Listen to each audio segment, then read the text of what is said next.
뉴스비 시간입니다. 제 뒤로 돈 뭉치로 쌓아올린 탑이 하나 있습니다. 한 얼마 정도 될까요? 자그마치 500억 원대로 추정됩니다. 모두 불법 도박 사이트 운영 조직이 벌어들인 검은 돈입니다. 이들은 갖은 돈 세탁 기술을 동원하고 담당 건사의 뒤까지 택해가면서 수사에 대비했는데 결국 범죄 수익 97%를 박탈당했습니다. 임지수 기자입니다.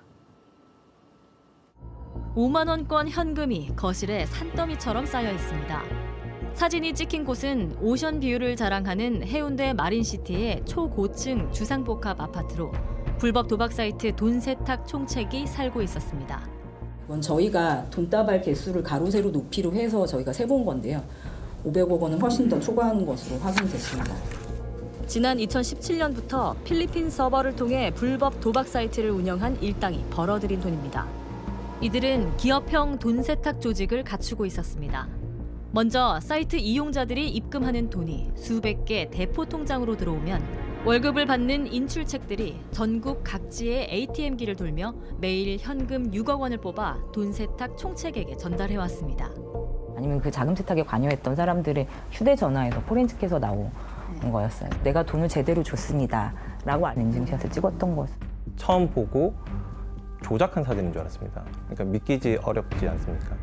수사 초기 확보된 사진 한 장에 수사팀도 들썩였습니다. 저희가 아무리 형사처벌해가지고 징역을 살게 한다 하더라도 밖에 그 정도 돈이 있으면 그게 형사처벌의 의미가 있겠습니까? 다 잡아야지라는 생각했죠. 수사 과정은 험난했습니다. 이들은 이미 넘쳐나는 현금을 슈퍼카를 사고 팔고 각종 부동산 사업에 투자하면서 세탁해놓은 상태였습니다. 이게 3억 좀 안 돼. 근데 평당 계산이 지금 좀 안 돼. 전국 여러 곳에 점포가 있는 타이어 회사를 140억 원에 사들여 운영하기도 했습니다. 자금 세탁을 돌릴 때 전달받은 현금을 가지고 있다가 그거를 와이프한테 갔다가 그 돈이 쭉 여러 번 계좌에서 돌다가 나중에 다시 또 자기 부동산 사는데 오기도 하고. 이 과정엔 해외 총책의 아버지, 돈 세탁 총책의 부인과 장모, 자금 관리책의 아버지 등 가족들까지 동원됐습니다. 이렇게 연락도 하고 계신가요? 전화한 적이 없어요. 수사팀은 1년 동안 450여 개 계좌를 분석하며 압수와 추징 보전을 거듭했습니다.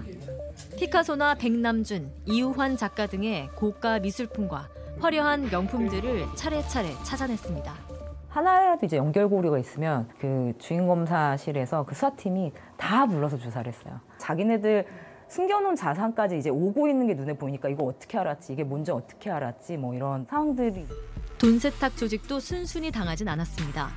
수사 초반 압수수색이 시작되자 초고가 슈퍼카들을 다른 곳으로 빼돌리고 이 차가 이제 시가가 한 45억 정도 된다고 하는 부가티 시론입니다. 지금 페라리 2대가 내려오고 있는 상황이고 이거는 시가가 한 2, 3억씩 정도 되는 것 같습니다. 지인 이름으로 서울 오피스텔을 빌린 다음에 차장에 이제 스퍼카 3대를 보관하고 있는 걸 저희가 압수를 한 거였거든요.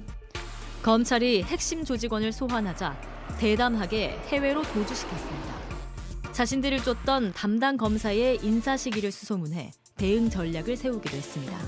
그 검사 인사 2월에 있으니까 그때까지만 해외에 나가 있어라라고 얘기를 하면서 친구들은 사실 돈이 많은 사람들이니까 법무법인을 4곳을 선임을 했습니다. 그런 사람들을 통해서 이 수사기관 내부 사정을 잘 알고 있다는 생각에 떠나기 전에 다 모든 걸 검거를 하겠다라고 다짐을 했죠.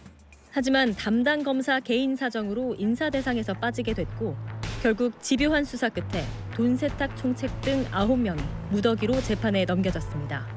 이 친구들은 이번 이제 검찰 인사에서 제 이름이 명단이 없어서 아마 좀 당황했을 겁니다.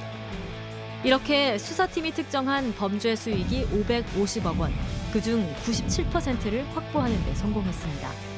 그럼에도 수사팀은 범죄 조직이 벌어들이는 이익에 비해 처벌이 가벼워 비슷한 사건이 되풀이되고 있다고 우려합니다. 도박 장소 개설이나 범죄 수익 은닉죄 모두 법정형은 5년 이하 징역 또는 3천만 원 이하 벌금형에 그치고 있습니다. 자금 세탁 범죄로 저희가 경합범 가중을 하더라도 이 친구를 법원에서 선고할 수 있는 최고형이 징역 7년 6월밖에 안 됩니다. 이 정도 형을 받고 그 은닉한 범죄 수익으로 평생을 살 수 있기 때문에 그런 동기를 유발할 수 있는 상황인 것 같습니다. 자금 세탁관 범죄 금액에 차등을 둬서 그거에 맞춰서 좀 가중 처벌하는 규정을 두면 어떨까? 실제 이번 사건은 이미 도박 사이트 개설 초기부터 적발돼 수사가 진행됐지만 조직을 총괄했던 운영 총책이 5년 전 필리핀으로 도주하고 직원들은 법원에서 가벼운 처벌을 받고 풀려나면서 급격하게 범죄 규모가 커졌습니다. 이미 형사처벌을 받았는데 그때도 이미 해외 총책이 변호인을 선임해주고 법률 조력을 계속 해주면서 뒤를 봐줬죠. 형을 얼마 안 살고 아니면 뭐 쉽게 풀려나기도 했었고요. 2022년 불법 도박 총 매출액 추정치는 처음 102조를 넘겼고 특히 온라인 도박 비율이 가장 높았습니다. 하지만 도박 관련 사건에서 집행유예로 풀려나는 비율은 꾸준히 높아지는 등 처벌은 현실을 따라가지 못하고 있습니다.